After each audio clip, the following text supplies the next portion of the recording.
आयुष्य आनंदी ठेवायचे असेल तर स्वाद आणि वाद या दोन्ही गोष्टींचा त्याग करावा लागतो. स्वाद सोडला तर शरीराला फायदा होतो आणि वाद सोडला तर नाते टिकवण्यासाठी फायदा होतो.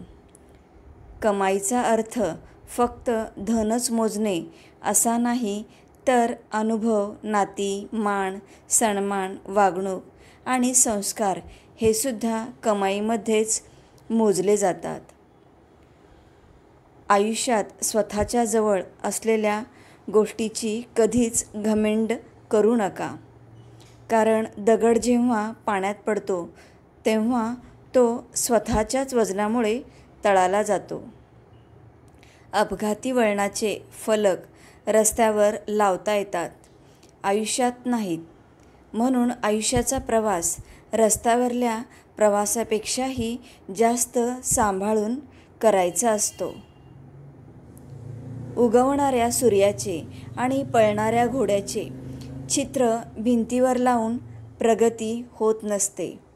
प्रगती करण्यासाठी सूर्योदयाच्या आधी उठून घोड्याच्या वेगाने कष्टाची दौड करावी लागते. जीवनातील कोणत्याही दिवसाला दोष देऊ नका, कारण उत्तम दिवस आठवणी देतात, चांगले दिवस आनंद देतात, वाईट दिवस अनुभव देतात, तर अत्यंत वाईट दिवस आपल्याला शिकवण देतात.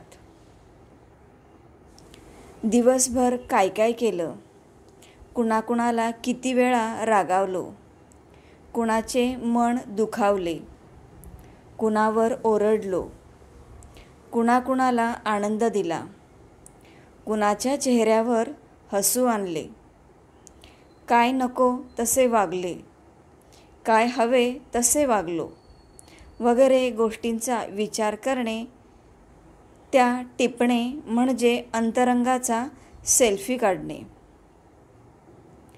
काय बोलावे हे ज्ञान ठरवते, कसे बोलावे हे कौशल्य ठरवते, किती बोलावे हे दृष्टिकोन ठरवतो. पण एखादी गोष्ट बोलावी की नाही बोलावी हे आपला संयम आणि आपल्या संस्कारावर अवलंबून असते. दुःख तुम्हाला माणूस बनवते, अपयश तुम्हाला विनम्रता शिकवते, यश तुमच्या व्यक्तिमत्वाला चमक देते, परंतु फक्त विश्वासच तुम्हाला पुढे चालण्याची प्रेरणा देत असते. पिंपळाच्या रोपासारखं खडकावर उगवता आलं पाहिजे. निर्भीडपणे निर्धाराच्या वाटेवर चालता आलं पाहिजे. वादळाचं काय, ती येतात आणि जातात. मातीत घट्ट पाय रोवून उभं राहता आलं पाहिजे. पुन्हा सुरुवात संघर्षाची, नव्या पर्वाची, उत्तुंग गरुड भरारीची घेता आली पाहिजे. काल आपल्याबरोबर काय घडलं याचा विचार करण्यापेक्षा उद्या आपल्याला काय घडवायचं आहे याचा विचार करा, कारण आपण फक्त गेलेले दिवस मोजण्यासाठी नाही, तर उरलेले दिवस आनंदाने घालवायला जन्माला आलोय. जीवनात त्याच गोष्टी करण्यात मजा आहे, ज्या गोष्टीत लोक म्हणतात की हे तुला कधीच जमणार नाही. कारण यशस्वी लोक आपल्या निर्णयाने जग बदलतात आणि अपयशी लोक जगाच्या भीतीने आपले निर्णय बदलतात. जर मधासारखा गोड परिणाम पाहिजे असेल तर मधमाशीसारखे एकत्र राहणे आवश्यक आहे.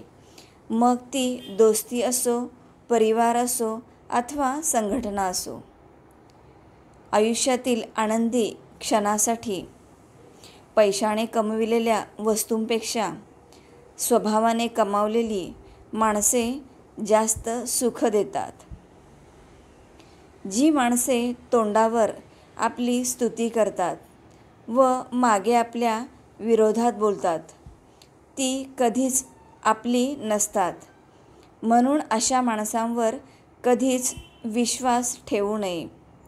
परंतु जी तोंडावर आपल्या चुका दाखवतात किंवा स्पष्ट बोलतात आणि मागे आपले गुण गातात, तेच खरे आपले विश्वासू साथीदार असतात.